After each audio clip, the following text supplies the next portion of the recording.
Hello నమస్తే welcome back to my YouTube channel వెసీ paradise. I am Gajavalli Sai Sahiti.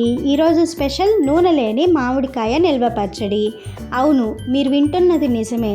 చుక్క కూడా నూనె యూస్ చేయకుండా సంవత్సరం పాటు నిల్వ ఉండే ఆవకాయ పచ్చడిని మనం పెట్టుకోవచ్చు. మరి ఇంకెందుకు లేట్, ఈ రెసిపీ ప్రాసెస్ని చూసేద్దామా? Let's begin the recipe process. Avakaya కోసం ఫస్ట్ మార్కెట్లో నుంచి పచ్చడి మామిడికాయలను తీసుకురావాలి.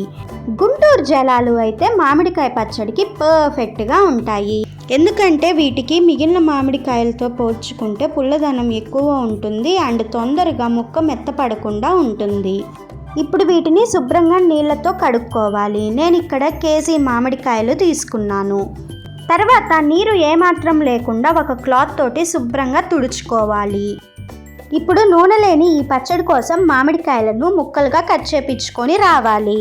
మీకు ఇంట్లో పాసిబిలిటీ ఉంటే ఇంట్లోనే టెంకతో సహా ముక్కల్ని కట్ చేసుకోండి. లేకపోతే మార్కెట్లోకి వెళ్ళారు అంటే మీకు కట్ చేసి ఇస్తారు. మీకు కావాల్సిన సైజులో ముక్కల్ని కట్ చేపించుకోండి. మీడియం సైజు ముక్కలు అయితే ఈ పచ్చడికి పర్ఫెక్ట్గా ఉంటాయి. సో ఇలా కట్ చేసిన ముక్కల మధ్యలో జీడి ఉంటుంది, అదేనండి మామిడికాయ లోపల ఉన్న ఇత్తనం. అది తీసేయండి.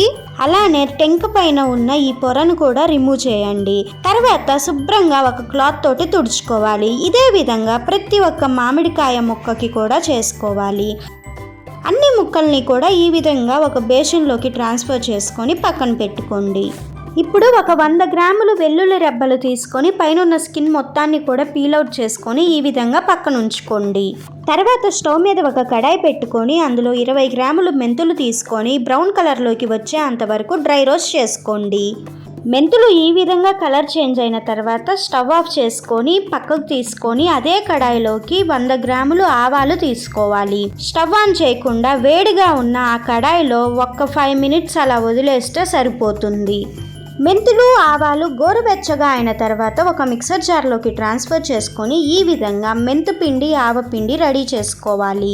ఇప్పుడు దీనిని ఒక ప్లేట్లోకి ట్రాన్స్ఫర్ చేసుకొని పూర్తిగా చల్లారే వరకు వెయిట్ చేయాలి. ఇప్పుడు ఒక బౌల్ తీసుకొని అందులోకి 180 గ్రాములు కారం, 230 గ్రాములు ఉప్పు యాడ్ చేసుకొని పక్కన పెట్టుకున్న మెంతుపిండి ఆవపిండి చిటికెడు పసుపు వేసుకొని మొత్తాన్ని బాగా కలుపుకోవాలి. ఇక్కడ నేను పచ్చళ్ళ కారం యూజ్ చేశాను. ఇన్ కేస్ మీరు కనుక తేజ మిరపకాయల కారం యూజ్ చేస్తున్నట్లు అయితే 150 గ్రాములు సరిపోతుంది. అండ్ ఆల్సో నేను ఇక్కడ మెత్తటి ఉప్పును యూజ్ చేశాను. ఇన్ కేస్ మీరు కనుక కల్లుప్పుని గ్రైండ్ చేసి ఎండలో పెట్టుకొని అది యూజ్ చేస్తున్నట్లు అయితే 250 గ్రాములు పడుతుంది.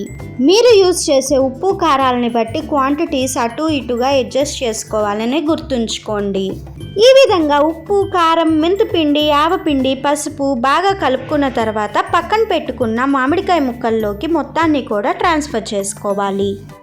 అలాగే ఇందులో పక్కన పెట్టుకున్న వెల్లుల్లి రెబ్బలను కూడా యాడ్ చేసుకొని ప్రతి ఒక్క ముక్కకి కూడా ఉప్పు కారం బాగా పట్టే విధంగా కలుపుకోవాలి.